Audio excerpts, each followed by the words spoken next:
عوام میں برداشت نہیں ہوتا، لوگوں میں برداشت نہیں ہوتی اتنی مشکلات کو جھیلنے کی، اور پھر بھی وہ مصمم ارادہ قائم رکھنے کی جو اس قوم کا اپنے طور پہ اس حیثیت میں 78 سال کے بعد قائم ہونا ہی نہ صرف ایک معجزہ ہے، بلکہ اس عوام اور اس تمام جو ہم لوگ جو ہیں بحیثیت قوم، میرے حال میں ہمارے لیے فخر کا باعث ہے، اتنی مشکلات کے باوجود۔ اور لوگوں نے تو 6 ماہ دیے تھے 78 سال گزر کے۔ بہرحال کمیاں کجیاں بھی ہماری ساتھ رہیں۔ کیا ہم اس سے بہت بہتر ہو سکتے تھے؟ بہت بہتر ہو سکتے تھے۔ اگر میں اپنا شہباز شریف صاحب کی بات کو دیکھوں تو شہباز شریف صاحب نے جو ذکر کیا، مجھے اس سے زیادہ ان سے یہ توقع کرنی ہے کہ وہ اب اس کے بارے میں کریں گے کیا۔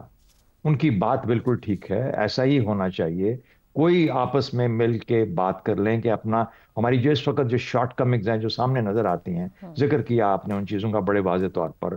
میرے خیال میں استحکام بہت بڑی ہماری کمی اور کمزوری ہے۔ اس کے علاوہ 2 اور چیزیں ہیں جن کو کہ ہماری سیاسی لیڈرشپ کو، میں بحثیت مجموعی سیاسی لیڈرشپ کی بات کر رہا ہوں، صرف آج کی سیاسی لیڈرشپ کی بات نہیں کر رہا، ریسورسز کو بڑھانا اور جنریٹ کرنا اس قوم کے لوگوں کے لیے ان کا منصفانہ اور عاقلانہ استعمال۔ یعنی ہمارے ہاں جب بھی پیسہ آتا ہے، ہر دفعہ آتا ہے، کبھی چین دیتا ہے، کبھی IMF دیتا ہے، کبھی کوئی اور دیتا ہے، لیکن یہ پیسہ ضائع ہو جاتا ہے، فلٹر کر دیا جاتا ہے، اس کو عاقلانہ استعمال نہیں ہوتا، ہم اسے پروڈکشن اور نہیں بڑھاتے، ہم اپنے وسائل کو اور نہیں بڑھا پاتے۔ اس وجہ سے یہ قوم وہیں کھڑی ہے جہاں پر کہ یہ کھڑی ہے، اس کو بہت بہتر ہونا چاہیے تھا۔ دیکھیے یعنی بہت ساری چیزیں ایسی ہیں جو کہ ہم اپنے مقاصد کے لیے، کیا کہتے ہیں وہ کہ خود تو بدلتے نہیں، قرآن کو بدل دیتے ہیں۔ ہم قرآن کو بدلنے والے بدقسمتی سے وہ لوگ بن چکے ہیں جو کہ اپنے مفاد کی خاطر قرآن کو بدلتے ہیں، اپنی سوچ کو حاوی کرنے کے لیے قرآن کو بدلتے ہیں۔ ایسا نہیں کرنا چاہیے۔ قرآن کیا ہے؟ قوموں کا قرآن کیا ہوتا ہے؟ آئین کو قرآن کہتے ہیں، قوموں کے آئین کو۔ بہرحال یہ وہ چیزیں ہیں جو کہ ہمارے سامنے ہیں، ہمیں ان چیزوں کو سارٹ آؤٹ کرنا چاہیے۔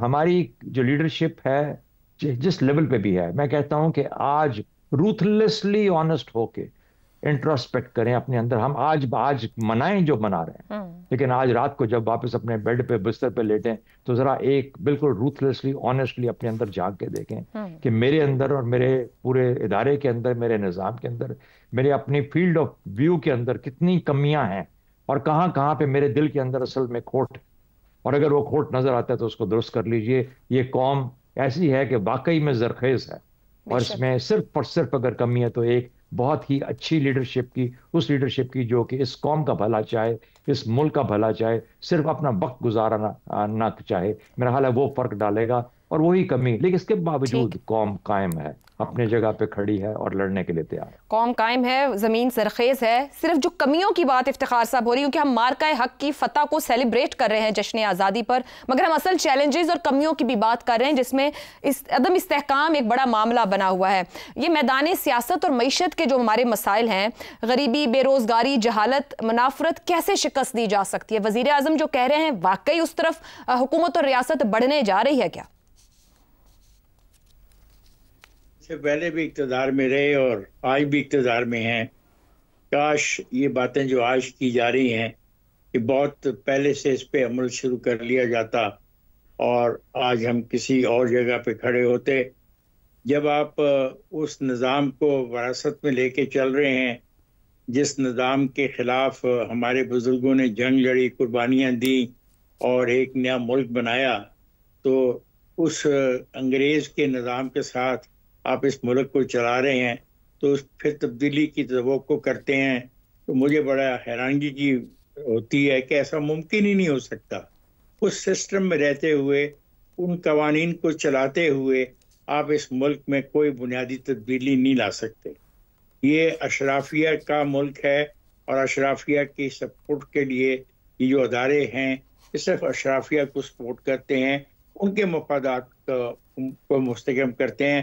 یہاں پہ ذوالفقار علی بھٹو آئے، یہاں بے نظیر آئے، یہاں پہ نواز شریف آئے، یہاں شہباز شریف آئے، یا عمران خان آئے، یا کوئی بھی آئے، ایک حقیقت ہے، ایک خاص طبقہ ہمیشہ حکمرانی کرتا رہتا ہے، وہ 30-35 سال اپنے پورے کر کے جاتا ہے، اور اس 30-35 سال میں وہ اپنے مفادات کے علاوہ کسی اور چیز کو افتخار صاحب، تو آپ یہ کہہ رہے ہیں کہ وزیر اعظم شہباز شریف نے ایک رسمی روایتی خطاب کیا ہے، یہ استحکام کی خواہش بس خواہش تک ہی ہے، بڑھ نہیں پائیں گے اس طرف، رکاوٹیں بہت ہیں۔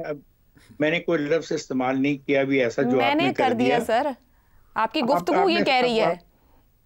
جی مجھے بات تو کرنے دیجیے کہ یہ تو پرابلم ہے کہ ہم لوگ چاہتے ہیں کہ آپ اتنا اچھا وہ پڑھتی ہیں انٹرو، پہلے ہی اس میں کوئی چانس نہیں رہتا ہمارے لیے بات کرنے کا، اور اگر ہم کو بات کرنا چاہتے ہیں تو پھر آپ اپنے وہی اختیارات۔ میں صرف آپ کی گفتگو ڈیکوڈ کر رہی تھی، آپ بہت سنبھل کے بول رہے تھے، میں نے کہا اسٹریٹ ٹاک کر لیتے ہیں۔ میں اسٹریٹ ٹاک یہ کر رہا ہوں کہ نظام کو بدلے بغیر کچھ بھی نہیں ہوگا۔ درست، ایگریڈ۔ یہ جو سیاستدان ہیں یہ چند دنوں کے لیے آتے ہیں، چند سالوں کے لیے آتے ہیں، ملک چند دن اور چند سال کا نام نہیں ہے۔ ٹرو۔ اور جس استحکام کی ہم بات کرتے ہیں، آج تبدیلی آ بھی جائے تو استحکام نہیں آ سکتا، کیونکہ استحکام تو تب آئے گا جب عوام کو وہ چیزیں ملیں گی جس کا تذکرہ شہزاد صاحب کرتے ہیں، جس کا تذکرہ آپ نے اپنے اتنے اچھے انٹرو میں کیا ہے۔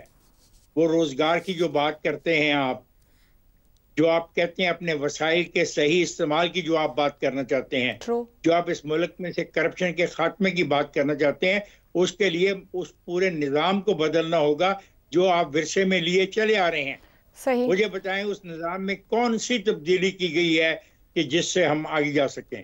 وہی قوانین ہے، سزا کے وہی قوانین ہے، جرم کو لکھنے کے وہی قوانین ہے، وہی اپنا پرانے دستور پہ آپ چلے آ رہے ہیں، تو آپ آگے کیسے جائیں گے؟ آپ کو آگے جانے کے لیے بہت بنیادی فنڈامنٹل چینجز کرنی ہوں گی۔ استحکام مل سکتا ہے، آپ چاہتے ہیں کہ 2 آدمیوں کا استحکام ہو، 2 سیاسی پارٹیوں کا استحکام ہو، یہ ارریلیونٹ ہے۔ استحکام ہمیں چاہیے پرماننٹلی، پرماننٹلی استحکام آئے گا کہ ہم اس نظام میں وہ بنیادی تبدیلیاں لے کے آئیں جو میرے ملک کو ضرورت ہے۔ درست ہو گیا افتخار یہ نہیں کہ ہمیں ایک انگریز ایک قانون دے گیا، ہر قسم کی وہ دے گیا، ہم اسی میں چلے آ رہے ہیں، ہم قوانین کو بدل ہی نہیں رہے۔ بنیادی تبدیلیوں کی ضرورت ہے پورے نظام کو درست طور پر آگے بڑھانے کے لیے، یعنی کہ پورے نظام کی تبدیلی کی افتخار صاحب بات کر رہے ہیں۔